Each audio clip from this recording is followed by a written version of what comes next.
আসসালামু আলাইকুম ওয়া রাহমাতুল্লাহ। দেশের প্রধান প্রধান দৈনিক পত্রিকার শিরোনামে উঠে আসা শীর্ষ সংবাদগুলো নিয়েই হাজির হলাম আপনাদের সামনে। আশা করি সাথেই থাকবেন। শুরুতেই দৈনিক প্রথম আলো পত্রিকার শিরোনামে যা থাকছে, ঐক্যমত্য কমিশন, মৌলিক সংস্কারের প্রস্তাবে মতপার্থক্য। ঐক্যমত্যের ভিত্তিতেই জাতীয় সনদ হবে বলে অভিমত বদিউল আলমের। নগর ভবনে আবার তালা, সড়ক অবরোধে ভোগান্তি। জব্দ টাকা পাবে ব্যাংক ও গরিবরা, সংবাদ সম্মেলনে গভর্নর। হত্যার চেষ্টা মামলা, কারাগারে নুসরাত ফারিয়া। ঢালাও মামলা গ্রহণযোগ্য নয়, অভিমত সদস্য পুলিশ সংস্কার কমিশন শাহনাজ হোদার। ভারতের আমদানি বিধিনিষেধ, বেশি ক্ষতিগ্রস্ত হবেন ছোট ও মাঝারি রপ্তানিকারকরা। দৈনিক বাংলাদেশ প্রতিদিনের শিরোনামে যা থাকছে, নতুন দল গঠনের উর্বর সময়, ডক্টর ইউনূসকে বিতর্কিত করবেন না, এখনই নির্বাচন দিন। এই নিয়ে একটি প্রতিবেদন ছাপা হয়েছে পত্রিকাটিতে। মেয়র ঘোষণা নিয়ে বাড়ছে উত্তাপ, দাবি আদায়ে অনড় ইশরাক সমর্থকরা। শপথ নিয়ে আইনি জটিলতা আছে বলছিলেন উপদেষ্টা আসিফ মাহমুদ। তাদের অবিলম্বে পদত্যাগ করতে হবে বলছিলেন ইশরাক হোসেন। অর্থনীতি ঘুরে দাঁড়ানোর লক্ষণ দেখছি না, ডক্টর দেবপ্রিয় ভট্টাচার্য। এবার বেক্সিমকোর কায়দায় নাবিল গ্রুপের ব্যাংক লুট। অভিনব কৌশলে জালিয়াতির মাধ্যমে 7,000 কোটি টাকা ঋণ। ধর্মীয় উগ্রতা বা চরমপন্থা সমর্থন করে না এনসিপি, নাহিদ ইসলাম। কারাগারে চিত্রনায়িকা ফারিয়া, লোক দেখানো বলল এনসিপি।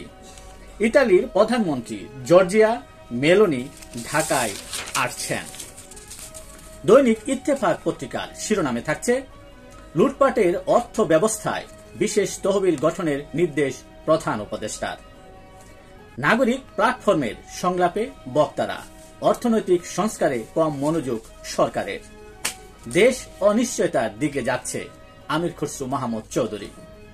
এনবিআর 2 ভাগে ভাগ করা সঠিক হয়নি, ডক্টর দেবপ্রিয় ভট্টাচার্য। নগর ভবন ব্লকেট, টানা 5 দিন বন্ধ সেবা কার্যক্রম, আজও অবস্থান করবে ইশরাক সমর্থকরা। ইশরাককে শপথ পড়ানো প্রসঙ্গে 10টি জটিলতার নিরসন না হওয়া পর্যন্ত সম্ভব নয়, উপদেষ্টা আসিফ মাহমুদ। হত্যার চেষ্টা মামলায় নুসরাত ফারিয়া কারাগারে, জামিনের বিষয়ে আদেশ 22 মে। যেতে দিলে তো বলতেন, ছেড়ে দিলেন কেন, স্বরাষ্ট্র উপদেষ্টার মন্তব্য।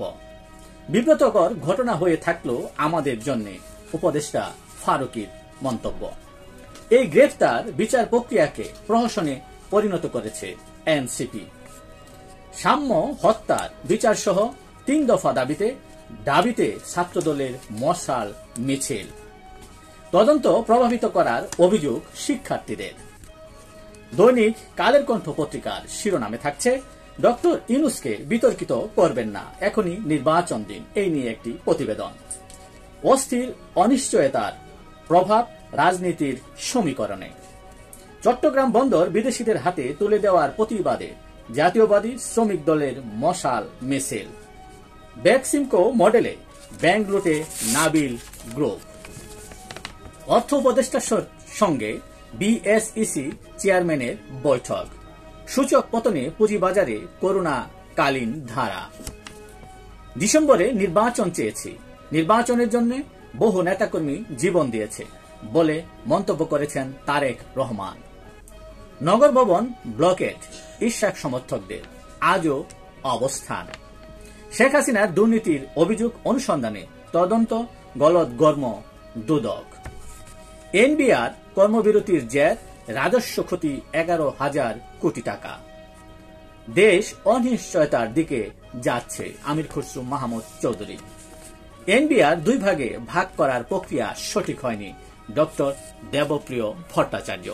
এই ছিল দেশের প্রধান প্রধান দৈনিক পত্রিকার শিরোনামে উঠে আসা শীর্ষ সংবাদ, জানিয়ে এতক্ষণ আপনাদের মাঝে উপস্থিত ছিলাম আশা করি আপনাদের ভালোই লেগেছে।